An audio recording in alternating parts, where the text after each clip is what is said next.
ವಿಠಲ ನಿನ್ನ ಚರಣ ನೋಡ ಬಂದೆನಾ, ನಿನ್ನ ಚರಣ ಹಿಡಿಯ ಬಂದೆನಾ. ಹಾ ವಿಠಲ ಹರೇ ವಿಠಲ.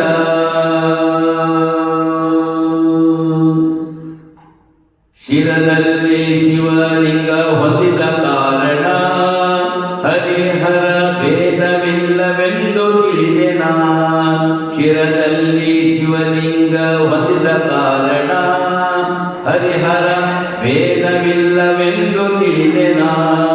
ಹರಿಹರ ಭೇದವಿಲ್ಲವೆಂದು ತಿಳಿದೆನಾ. ಹಾ ವಿಠಲ ಹರೇ ವಿಠಲ, ಹರೇ ವಿಠಲ ನಿನ್ನ ಚರಣ ನೋಡ ಬಂದೆನಾ, ನಿನ್ನ ಚರಣ ಹಿಡಿಯ ಬಂದೆನಾ. ಈ ಒಂದು ಸಂಕೀರ್ತನೆಯಲ್ಲಿ ದಾಸರು ನಡೆಸಿರ್ತಕ್ಕಂಥ ಕೆಲವು ವಿಚಾರಗಳನ್ನು ಇಲ್ಲಿ ತಿಳಿಪಡಿಸಲಿಕ್ಕೆ ಇಷ್ಟಪಟ್ಟಿದ್ದೇನೆ. ಅದರಂತೆ ನಾವು ಈಗ 3 ನುಡಿಗಳ ಪದಗಳನ್ನು ನಾವು ಆಗಲೇ ಸ್ವಲ್ಪ ತಿಳ್ಕೊಂಡಿದ್ದೀವಿ. ನಮ್ಮ ಜ್ಞಾನಕ್ಕೆ, ನನ್ನ ಜ್ಞಾನಕ್ಕೆ ಏನು ಬೇಕು ಅದರಂತೆ ನನ್ನ ಬುದ್ಧಿಮತ್ತೆಗೆ ತಕ್ಕಂತೆ ಕೆಲವು ವಿಚಾರಗಳನ್ನು ಈ 3 ನುಡಿಗಳಲ್ಲಿ ಹೇಳಿದ್ದೀನಿ. ಇದು 4ನೇ ನುಡಿ. ಇದೇನಪ್ಪ ಅಂದರೆ ಪಾಂಡುರಂಗನಿಗೆ ಸಂಬಂಧಪಟ್ಟಿರ್ತಕ್ಕಂಥ ನುಡಿ ಇದು. ಆ ಪಾಂಡುರಂಗ ಹೇಗಿದ್ದಾನೆ, ಅವನು ಯಾವ ರೀತಿ ನಮಗೆ ಗೋಚರಿಸ್ತಾನೆ. ಹಾ ವಿಠಲ ಹರೇ ವಿಠಲ. ಹಾ ವಿಠಲ ಅಂತಂದರೆ, ಹಾ ಅಂತಂದರೆ ಏನಪ್ಪ ಅಂದರೆ ಹೌದು ಅಂತೀವಿ. ಹಾ ನಾವು ಸಾಮಾನ್ಯವಾಗಿ ಆಡು ಭಾಷೆಯಲ್ಲಿ ಹಾ ಹೇಳು, ಹಾ ಹೌದು ಹೇಳು ಹೇಳು ಅನ್ನೋ ವಿಚಾರವನ್ನೇ ಯಾವ ರೀತಿ ತಗೋತೀವಿ. ಆ ರೀತಿಯಾಗಿ ಹಾ ವಿಠಲ ಹರೇ ವಿಠಲ ನಿನ್ನ ಚರಣ ನೋಡ ಬಂದೇನ. ನಿನ್ನ ಚರಣವನ್ನು ನೋಡಲಿಕ್ಕಾಗಿ ನಾನು ದೂರದಿಂದ ಇಲ್ಲಿಗೆ ಬಂದಿದ್ದೇನೆ. ಇವತ್ತು ದಿವಸ ನೀವೆಲ್ಲ ಭಜನಾ ಮಂಡಳಿಯ ಪೂರ್ವಿ ಕಲ್ಯಾಣಿ ಭಜನಾ ಮಂಡಳಿಯವರೆಲ್ಲ ಸೇರ್ತಿದ್ದೀರಾ. ನೀವೆಲ್ಲರೂ ಕೂಡ ಅಲ್ಲಿಂದ ಕಷ್ಟಪಟ್ಟು ಇಷ್ಟಪಟ್ಟು ಅಲ್ಲಿಂದ ವ್ಯಾನ್ ಮಾಡ್ಕೊಂಡು ಬೇರೆ ಎಷ್ಟೊಂದು ಜನ ಎಲ್ಲ ಬಂದು ಸೇರಿದ್ರಲ್ವಾ. ಬಂದಿರೋ ಸೇರಿದ ಕಾರಣ ಏನು ಅಂದರೆ ಹಾ ವಿಠಲ ಹರೇ ವಿಠಲ. ಹೌದಪ್ಪ, ನಾ ಬಂದಿರೋದು ಏನಕ್ಕೆ ಕಾರಣ ಅಂತಂದರೆ ನಿನ್ನ ಚರಣ ನೋಡ ಬಂದ. ನಿನ್ನ ಚರಣವನ್ನು ನೋಡ್ತಿದ್ದೇನೆ, ಆಮೇಲೆ ಏನು ಮಾಡ್ತಾ ಇದ್ದೀನಿ, ನಿನ್ನ ಚರಣ ಹಿಡಿಯ ಬಂದೇನಾ. ನಿನ್ನ ಚರಣವನ್ನು ಕೂಡ ಹಿಡಿಯೋದಕ್ಕೆ ಅಲ್ಲಿಂದ ಇಲ್ಲಿಗೆ ಬಂದಿದ್ದೇನೆ.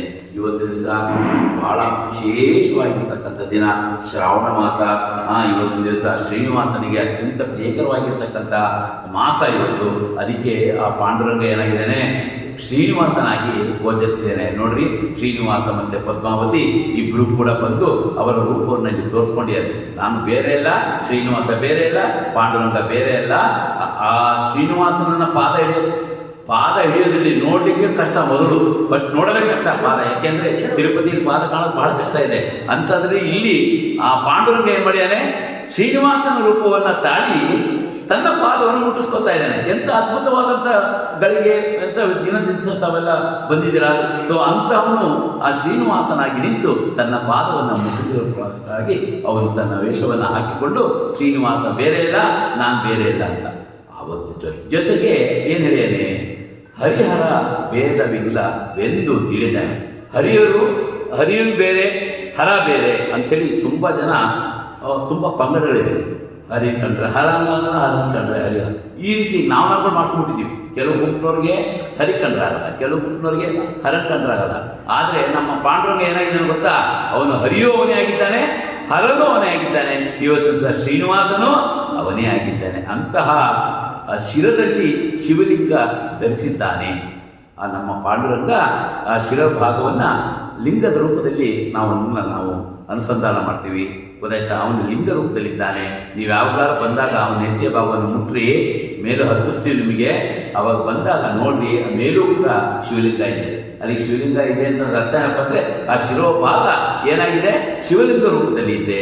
ಜೊತೆಗೆ ಅವನು ಇಡೀ ದೇಹವೇ ವಿಷ್ಣು ಆಗಿದ್ದಾನೆ. ಸೊ ಈ ರೀತಿಯಾದ ಅಪರೂಪವಾಗಿರ್ತಕ್ಕಂತಹ ಏಕೈಕ ನಮ್ಮ ಪಾಂಡುರಂಗ ಇಲ್ಲಿ ಅವನು ಅವತಾರವನ್ನು ತಾಳಿ ಭಕ್ತರಿಗಾಗಿ ಪುಂಡರೀಕನ ಸೇವೆಯನ್ನು ಮೆಚ್ಚಿ ಅವನು ಅಲ್ಲಿಂದ ಇಲ್ಲಿಗೆ ಬಂದಿದ್ದಾನೆ. ಆದ್ದರಿಂದ ನಾವೇನನ್ಕೋಬೇಕು, ಹರಿಹರ ಭೇದವಿಲ್ಲ ಎಂದು ತಿಳಿದನ. ಅದು ನೋಡಿದಾಗ ನನಗೇನಿಸ್ತು, ಶಿರೋಭಾಗ ಶಿವಲಿಂಗವಾಗಿ ಕಾಣಿಸ್ತು, ಉಳಿದ ಭಾಗವೆಲ್ಲ ವಿಷ್ಣು ರೂಪವಾಗಿ ಕಾಣಿಸ್ತು. ಇವತ್ತು ದಿವಸ ಶ್ರೀನಿವಾಸನಾಗಿ ಕಾಣಿಸ್ಕೊಂಡಿದ್ದೇನೆ. ಸೊ ಹರಿಹರ ಭೇದವಿಲ್ಲ ವೆಂದು ತಿಳಿದನ. ಅಪ್ಪ ವಿಠಲ, ನೀ ಸಾಮಾನ್ಯ ಅಲ್ಲ ಕಣಪ್ಪ, ನೀನು ಗೊತ್ತಾಯ್ತಾ? ಹಾ ವಿಠಲ, ಹರೇ ವಿಠಲ, ನಿನ್ನ ಚರಣ ನೋಡ ಬಂದೆನ, ನಿನ್ನ ಚರಣ ಹಿಡಿಯ ಬಂದೆನ ಅನ್ನೋದು ಒಂದು ಸೂಕ್ತವಾಗಿ ಪಾಂಡುರಂಗನಿಗಾಗಿ ಈ ಒಂದು ಪದ್ಯವನ್ನು ಅವರಿಗೆ ಅರ್ಪಣೆ ಮಾಡ್ತಾ ಇದ್ದೇವೆ. ಸೊ ಅದರಿಂದ ಏನು ತಿಳ್ಕೊಳ್ಬೋದಪ್ಪ ಅಂದರೆ, ಹರಿಹರ ಭೇದವಿಲ್ಲ ವೆಂದು ತಿಳಿದನ. ಶಿರದಲ್ಲಿ ಒಂದು ಶಿವಲಿಂಗ ಧರಿಸಿದ್ದಕ್ಕೂ ಕಾರಣ ಇದೆ, ಗೊತ್ತಾಯ್ತಾ? ಅದಕ್ಕೂ ಕೂಡ ಒಂದು ದೊಡ್ಡ ಕಥೆನೂ ಕೂಡ ಇದೆ ಅಲ್ವಾ? ನಿಮಗೆಲ್ಲ ಹಿಂದೆ ಎಲ್ಲ ತಿಳಿಸಿದ್ದೇನೆ ಅಂತ ಈ ವಿಚಾರವನ್ನು ನಿಮಗೆಲ್ಲ ಹಿಂದೆನೂ ತಿಳಿಸಿದ್ದೇನೆ. ಇನ್ನೂ ಏನಾದರೂ ಬೇಕು ಅಂತಂದಾಗ ಇನ್ನೊಂದ್ಸರಿ ಯಾವಾಗಾರ ಬಂದಾಗ ಈ ವಿಚಾರವನ್ನು ಕೂಡ ತಿಳ್ಕೊಳ್ಳೋಣ. ಶಿರದಲ್ಲಿ ಶಿವಲಿಂಗ ಧರಿಸೋದಕ್ಕೆ ಕಾರಣ ಏನು, ಅದಕ್ಕೂ ಒಂದು ದೊಡ್ಡ ಕಥೆನೂ ಕೂಡ ಇದೆ. ಆ ಕಥೆಯನ್ನು ಕೂಡ ನಾವೆಲ್ಲ ತಿಳ್ಕೊಳ್ಳೋಣ ಅಂತ ಹೇಳ್ತಾ ಈ ಒಂದು 4 ಜ್ಞಾನದ ನುಡಿಗಳನ್ನು ಪಾಂಡುರಂಗನ ಪಾದಾರವಿಂದಗಳಿಗೆ ಅರ್ಪಿಸಿ ನನ್ನ ಮಾತುಗಳನ್ನು ಮುಗಿಸ್ತೇನೆ. ಇವತ್ತಿನ ಈ ಒಂದು ಜ್ಞಾನವನ್ನು ನೀವೆಲ್ಲ ನಿಮ್ಮೆಲ್ಲ ಆಶೀರ್ವಾದದಿಂದ ನಿರಂತರವಾಗಿ ಅಂತ ಭಗವಂತನಿಗೆ ಕೇಳ್ಕೊಳ್ತಾ, ಹರೇ ಶ್ರೀನಿವಾಸ.